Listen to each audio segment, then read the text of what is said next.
Sama natin sila para happy family kayo.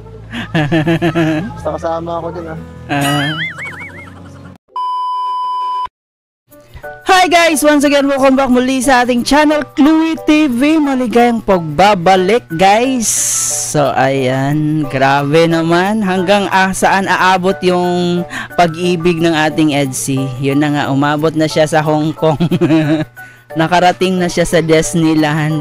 Alam niyo ba guys, simula nung bata pa ako, isa talaga to sa pinaka-paborito kong gustong puntahan, yung Disney World, Disneyland, kung ano pa man yan. Grabe, ito talaga yung pinapangarap ko noon pa man na makapunta sa Disneyland. So, sobrang ganda po talaga. And yun, ang ating Edsy, dito na sila naghasik ng kanilang kilig moments. No? Tunay na pag-ibig, umabot na ng Disneyland. Grabe, iba talaga ang ating Edsy. Mula noon hanggang ngayon, hindi rin magpapatalo ang ating Edsy guys. No, pagdating sa kaswitan, kakakiligan, hindi rin magpapahuli ang ating Edsy. So, ngayon, syempre hindi mawawala ng reaction video ang ating Edsy kasi isa talaga to sa paborito ko ring re-reactionan. Especially itong si Baby Beyonce na sobrang napakaganda, sobrang pang model talaga yung dating niya. No, pang artistahin. May mga nakita nga tayong comment guys, no, doon sa mga nag-comment ba sa video na to na parang hindi raw anak mahirap si Beyonce kasi sobrang napaka-kinis daw ng balat, mamula-mula yung balat niya. Iba talaga mag-alaga ang ating Team Kalingap. So kung dati si Beyonce sobrang napaka-normal lang ng kanyang buhay, naghahanap ng malalabadahan para magkapera, may maibigay sa pamilya. Pero imagine niyo naman ngayon, no? Mahigit 1 taon pa lang, so meron na silang malaking bahay and nakakapunta na siya sa mga malalayong lugar, nakapag out of the country na. So napakalaki talaga ng pagbabago ng kanyang buhay dahil sa Kalingap. Kaya naman ngayon, syempre itong haya natin, ating pakikinggan ang mga banat ni Papa Eds dito sa kanilang true to life love story. Ayan guys, 1 day ago po ito na-upload ni Kalingap Rab na may 300,000 plus views na po siya. So mga ka-Edsy dyan, baka naman i-marathon po natin ito. Suportahan natin ang Edsy kasi hindi lang po ito para kay Beyonce, pati na rin po ito sa mga iba pang beneficiary ni Kalingap Rab. So napakalaking tulong po talaga ang pag-view ng kanilang videos, pag-share. Sa simpleng paraan na yan, malaki po yung naitutulong natin. Kaya kapit lang po tayo. So aside from kilig na ating nakikita dito sa Edsy, so suportahan din po natin sila sa pamamagitan ng ating pag like and share sa kanilang video ni Kalingap Rab. So ayan guys, Edsy part 68. Umabot na po siya sa Disneyland. So handa na ba kayong kiligin? Ayan. Let's go. Pero bago tayo magpatuloy, syempre huwag kalimutan mag-like and share sa ating video at saka mag-subscribe na rin po kayo. Paki-turn on ang notification bell para every time mag-upload po tayo, updated po kayo. At higit sa lahat, huwag kalimutan suportahan ang pinakaama ng Kalingap, si Kuya Bal, si Ate Edna Vlog, si Kalingap Rab, at saka si Jack Matubang. Suportahan din po natin ang ating Keyboys, Kalingap Partners, mga charity vloggers sa Pilipinas. Siyempre ang aking mga kasamang Kalingap Reactors guys, ang Karepa, ang Team Bio, suportahan po natin sila. Lahat ng mga legit Kalingap Reactors. So let's go, huwag na natin patagalin pa. Ayan. Sa mga hindi pa nakapanood nito, pwede nyo panoorin ang full video guys sa YouTube channel ni Kalingap Rab. At kung gusto niyo namang panoorin ngayon na may kasamang reaksyon, siyempre samahan niyo ako. Samahan niyo akong kiligin, tumawa. So yun naman talaga yung magagawa natin. Hanggang kilig lang tayo. Char. So let's go guys. Panoorin na natin to. Grabe, full screen natin guys. Diba? Napaka-perfect ng Disneyland. Char. So, dyan lumalabas si Cinderella, si Snow White. Dito sila tumatalon. Ayan, dyan tumatalon si Snow White. Let's go. Diba? Napakaganda. Wonder if you think about me like I think of you. Wonder if you Parang mga Amerikana at Amerikano ang dating, ha? Diba? Napakabagay ng suot ni Beyonce dito. Pang ano talaga siya, pang model. In fairness, habang tumatagal, habang nagmamature si Beyonce, guys, kung napapansin nyo, mas gumaganda siya lalo. Diba? Tingnan niya, sobrang yung shape ng mukha niya, kahit naka-bonnet siya, ang ganda talaga niya, promise. dream the way I do. When you look at clouds, you see faces as I do. Tumingin ka muna sa camera, Beyonce. Diba? Tingin muna sa camera. Do you get Grabe, ang ganda talaga. Di ako makapaniwala kung nakapunta ako dito. Ha? Kahit ako. Hindi ko akalain na makakam... Sana all nakapunta ng Disneyland. Marami sa mga kabataan na yon na nangangarap talaga makapunta sa Disneyland, pero hanggang pangarap na lang yon. Buti dito kay Beyonce natupad dahil sa Team Kalingap, no? Talagang mapapasana all talaga tayo dito. Balik ako dito. Ito na yata yung pinakamagandang napuntahan. Sa lahat. Ako, kahit saan, basta kasama ka. Ay, grabe. Maganda.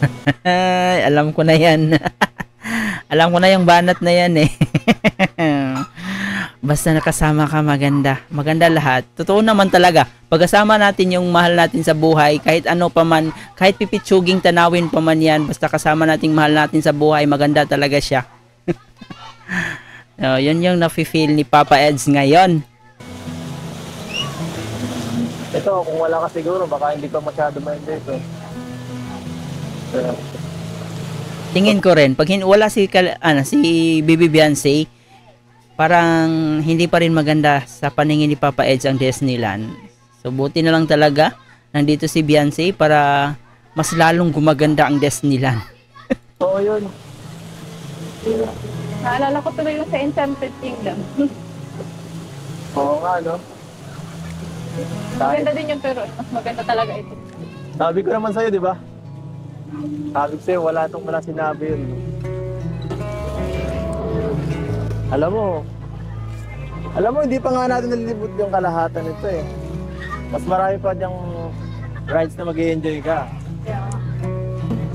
Siguro, baka na ano ka lang rin kasi may mga ibang tao, di ka masyado enjoy. Naiisip ko, susunod siguro, punta tayo dito kahit tayo lang dalawa. Pag ano ka, Totoo ba yan? Well, pwede naman mag-travel, di ba? Pwede naman kayong dalawa mag-travel as long as may pahintulot. As long as may basbas sa magulang. So, why not? Tsaka si Papa Eds na sa tamang edad na eh. Pero siguro si Beyonce, minor de edad pa lang si Beyonce. So, darating din naman kayo sa part na yan na kayo na lang yung magta-travel. So, hantay-hantay na lang muna, Papa Eds, no? Hantayin mo na lang kung kailan mahinog. Mahinog ang bunga. Mahinog si Beyonce. Maging matured, maging nasa sa legal age para makapag-travel na kayo kung saan nyo gusto. pag... Tayo. Ay, hindi pwede yun. Kasama dapat sila mama para experience naman. Wala ka pa ring lusot. Kasama pa rin yung mama niya. Okay. Sige, sama natin sila. Para happy family kayo. Basta kasama ako din, ha. Parang napipilitan ata si Papa Eds dito, ha. Sige, sama na lang yung mama mo. Parang ganun. Enjoy ka naman so far. Sobra. Parang napipilitan ka, ha. Ano na pipilitan? Ilang halata Masaya ka ba? pero sobrang saya. Patingin niya ng saya yan. Gusto ko makita yan. Gusto ko nakikita kang masaya. Ako rin, gusto ko nakikita kang ano, masaya. Totoo. Totoo ba yan? So gusto nyo palang makita yung isa't isa na masaya, eh di tumawa kayo dyan. Kaya ngayon, Oo ba yan? parang Parang araw-araw naman ata kayo sa masaya sa isa't isa. Di ba guys? Pag in love kasi kayo, araw-araw talaga kayong masaya. Except na lang pag nag-away kayo, hindi masaya talaga yung araw nyo. Pero pag walang away, maganda yung takbo ng relasyon nyo, masaya kayo palagi eh. pambata kanina. Kahit sino naman siguro, pag nakapunta dito, magiging parang bata. Pangarap to ng karamihan. Kahit matanda ka na talaga, pag nandito ka, ano, lumalabas yung ano. Yung ano mo. Nakakabata talaga yung ano, yung Disneyland na yan, no?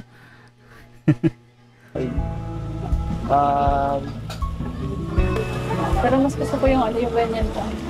Isa yung ano, lagi kang seryoso. Ako din.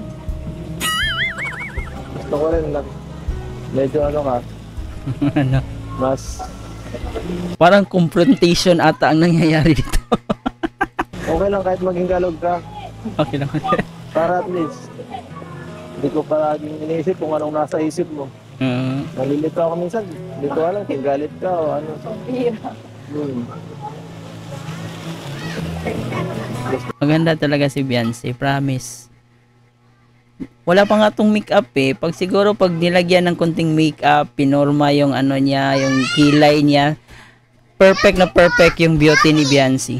Ang mas maging ano, Ano, hindi ko lang talaga alam kung ano, kung paano magpapasalamat sa mga nangyayari sa akin ngayon.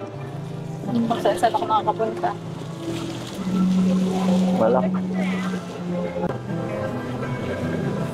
Wala naman yun sa kanila. Ang mahalaga lang sa kanila, kalarap, sa kalinga. Basta ano, hindi ka magbabago, ganyan ka lang. Ang importante talaga hindi lumaki yung ulo, hindi maging mayabang, 'di ba? Kasi pag stay humble ka lang, mas lalong gaganahan sila Kalinga Prab, sila Kuya Bal na tulungan ka kasi humble ka lang eh, hindi maging ano, hindi ka nagbabago, hindi lumaki yung ulo mo. Marami kasing mga ano, yung mga K-angels na nawawala dahil nagbago yung ano nila, ugali nila. Kung anong na ano, anong nakagista namin na pagkakilala sa iyo. Alam mo naman yun, palagi ko naman sinasabi sa iyo yun. Lagi ko lang nabago. Ha? Hindi ako mabago. Hindi ka magbago? Sa akin. Hindi ka rin magbabago sa akin. Kasi hindi ka din magbago. So yun lang, walang pagbabago guys. Hindi naman nagbabago eh. Ay, sana all. Totoo. Sa akin hindi ka Baka ikaw. magbago. Totoo yan, walang pagbabago. Baka magbago yan. Sana naalala mo para na ako. Baka ikaw yung ano.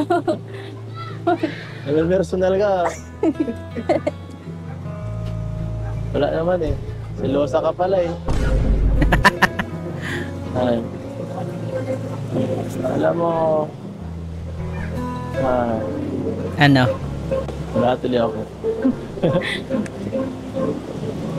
Dami mo sinasabi yan. Tara, punta natin yung sa Frozen. Gusto ko din yung makita Kinilig ba kayo doon? Alam kong kinilig talaga kayo sa part na yon. Mga ka-EDC, kaya nyo pa ba? Kaya nyo pa ba yung kilig? Wow.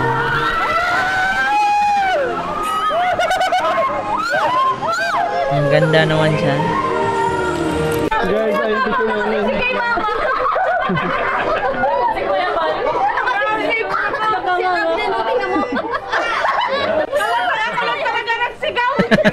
Uy! Wow, ka-perfect ay. Ganda.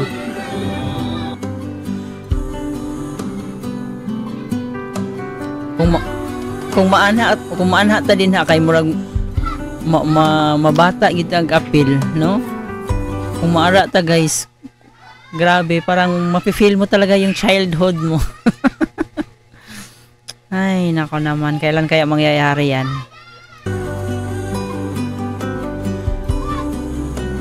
Buti pa si Beyonce nakapag Disneyland na.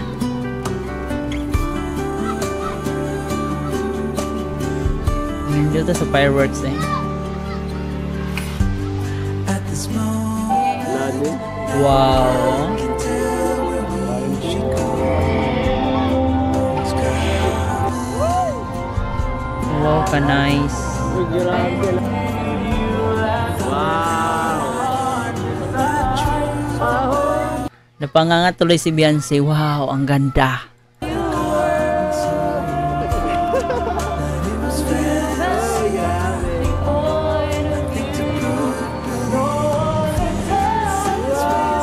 Uy, abot, ay. Ang ganda na pala. Uy, God.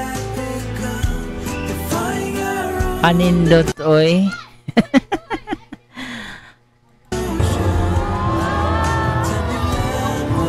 Wow, ka nice. Embrace the notion that we were meant for something beautiful, something beautiful.